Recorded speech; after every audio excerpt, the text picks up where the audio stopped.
Well, hello, and welcome to another edition of Weird News and Wacky History, a look behind the scenes of what's been happening throughout the years. I'm your host, Pastor Roland Moss, that old history guy. We fluff it, we mousse it, we comb it, we wash it. That's why this hair's for you.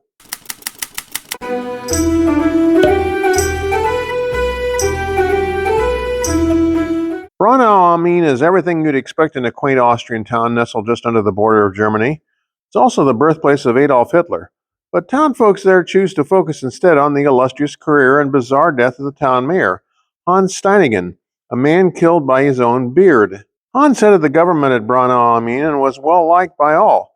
But what he was truly famous for was his beard, a 4.5-foot hirsute masterpiece that flowed down in waves to a split end like some Viking chieftain's forked whiskers. Hans carefully rolled it up and neatly tucked it into a pocket set aside for that express purpose. Then came the September 28, 1567 fire. Hans, as village magistrate, was actively overseeing the extinguishing of the blaze. In the hubbub, the beard slipped out of its pocket. Standing atop a staircase directing the crew, he stepped onto his own beard, tripped, then tumbled down the entire flight of stairs, breaking his neck. Heartbroken villagers erected a stone statue portraying Hans and his magnificent beard. In memoriam, he was trimmed before being buried, and you can actually visit his beard on display in Braunau am Main. But be sure to mind the stairs while you're there. They tax everything else, so why not institute a beard tax? That's a great question. Our colonial forefathers complained of taxation without representation. Now we have taxation with representation, and we still complain. Throughout the years, duties have been placed on such things as wallpaper, salt, windows, candles, playing cards, wig powder, soap, and fireplaces. Well, at least we aren't paying any beard taxes yet. Taxes on beards? Yep, beards. Henry VIII is rumored to have imposed this odd tax, although there's precious little evidence of it to be found in official records. A bit more reputable are reports of his daughter Elizabeth levying a tax on all facial growth older than 2 weeks. But there's no doubt of Peter the Great's beard tax. After a 17th century visit to the rest of clean-shaven Europe on a fact-finding mission about innovations in naval vessels, Peter returned to Mother Russia enamored of the idea of trimming all facial hairs of nobles and peasants alike. But big bushy beards were a long-standing tradition in the frigid West, so Peter imposed a beard tax to get the diehards to shave while filling imperial coffers at the same time.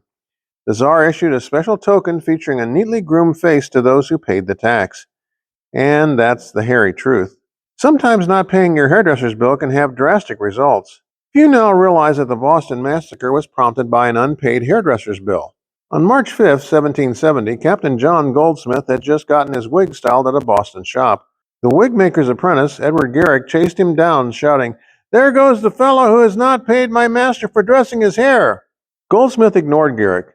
A soldier standing nearby told the lad that Goldsmith was a gentleman and would surely pay. Apprentice Garrick sneered in response that there were no gentlemen in the British regiment.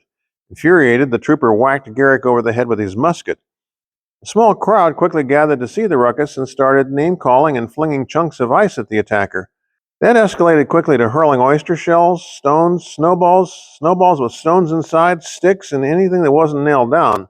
Officer of the Guard, Captain Thomas Preston, delayed 40 minutes before calling out reinforcements, fearing it would result in bloodshed. Finally, with no other options, Preston and 7 other British soldiers rushed to the rescue. Then it happened. 2 soldiers fired and 5 colonists fell dead. Future President John Adams successfully got 6 troopers off. The 2 who fired got a light sentence, and a revolution was begun over a hair bill.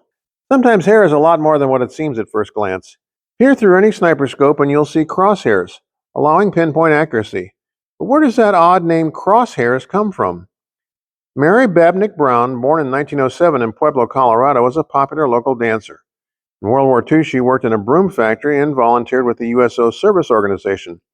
There she earned a very special nickname, the Lady with the Crown, for her long, lustrous hair.